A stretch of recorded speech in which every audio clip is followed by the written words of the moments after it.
ప్రకృతి వ్యవసాయం చేసే భూముల్లో ఎక్కువగా వానపాములు ఉంటాయని, ఆ వానపాములతో భూమికి సేంద్రియ పదార్థం అందటానికి దోహదపడుతుందని బాపట్ల జిల్లా ARC principal scientist doctor Krishnaveni తెలిపారు.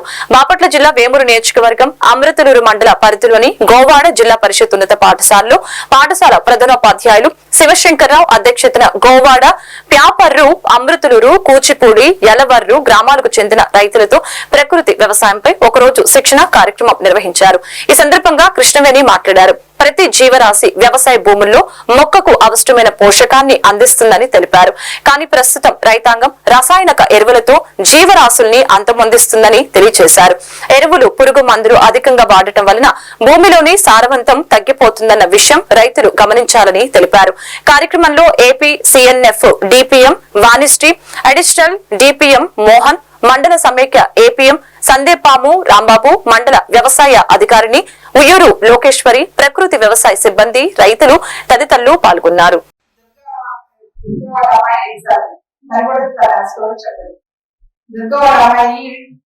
ఎన్ని సంవత్సరాలు దాదాపు 10-12 ఏళ్ళకి క్యాన్సర్ వచ్చింది.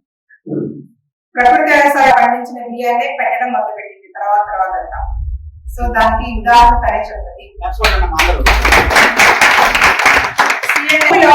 వానపాములు అనేది కొన్ని 50-60 సంవత్సరాల క్రితం చూసుంటారు మీరు. అసలు ఈ మధ్యకాలంలో నెయ్యమట్టి ఏం చేసిన వానపాములు కూడా కనిపించవు. అదే ప్రకృతి వ్యవసాయం చేస్తున్న భూముల్లో వానపాములు మనం ఇట్లా ఒక గుప్పెడు మట్టి తీసుకుంటేనే మన చేతి నుంచే వానపాములు బయటకు జారుతూ ఉంటాయి.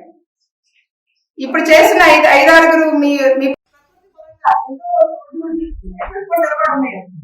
ఇప్పుడేంటంటే మనం ఒక 50 సంవత్సరాలు మనం కేర్ తీసుకోవాలి, 2 సంవత్సరాలకి కనుగొన అయిపోయింది. కానీ ఈ దేశవాళీ రకాలు అనేవి కొన్ని వేల సంవత్సరాల నుంచి ఉన్నాయి.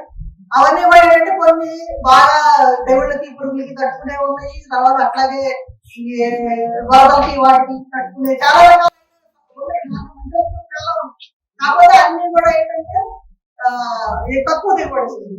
అన్ని వెరైటీలు కూడా దేశవాళీ రకాలు తక్కువ దిగుబడి వస్తాయి, హైట్ పెరుగుతాయి, పడిపోతాయి, చాలా రకాలు ఉంటాయి. దానిలో సమస్యలు చాలా ఉన్నాయి.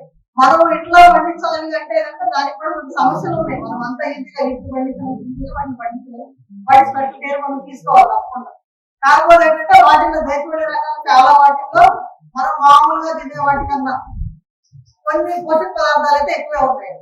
ఐరన్ కానీ, జింక్ కానీ, ప్రోటీన్స్ అలాంటివి పదార్థాలు ఉన్నాయి. అదేవిధంగా పురుగులకి తక్కువ శక్తి కూడా ఉంది. వాటికి కొన్ని రకాలు అన్ని కాదు చెప్పలేము, కొన్ని రకాలు మొత్తం ఉంటాయి.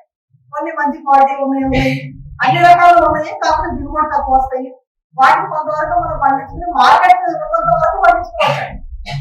మార్కెట్ ఉన్నంత వరకు పండించుకోవచ్చు, మనం మార్కెటింగ్ చేసుకోవాలన్నంత వరకు మన ఇంటి వరకు మనం పండించుకోవచ్చు. అయితే ఇప్పుడు నవారా అని చెప్తున్నాం. నవారా అంటే రెడ్ రైస్, అది మెడిసినల్ రైస్, అది అందరికి తెలిసిందే.